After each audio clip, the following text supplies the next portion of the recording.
भारतीय रियासत केरला के दारुल हुकूमत में साबिक वज़ीर आज़म पाकिस्तान मोहतरमा बेनज़ीर भुट्टो शहीद की तस्वीर लगा दी गयी।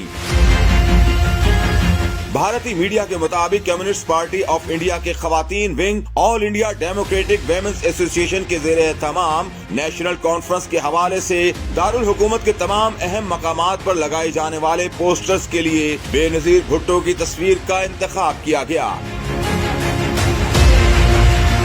इसके अलावा कॉन्फ्रेंस के दावतनामे पर भी बेनज़ीर भुट्टो की तस्वीर को बतौर कवर फोटो इस्तेमाल किया गया। पोस्टर पर बेनज़ीर भुट्टो के बारे में एक पैराग्राफ भी लिखा गया कि बेनज़ीर भुट्टो पाकिस्तान की पहली खातून वज़ीर आज़म जिन्हें हार्वर्ड समेत दुनिया की 9 बेहतरीन जामियात से डॉक्टरेट की डिग्रियां दी गयी। इसके अलावा बेनज़ीर स्क्वायर के अल्फाज भी दर्ज किए गए। दूसरी जानिब बेनज़ीर भुट्टो की तस्वीर वाले पोस्टर लगाए जाने पर बीजेपी के कारकुनों ने शहर भर में हंगामा खड़ा कर दिया।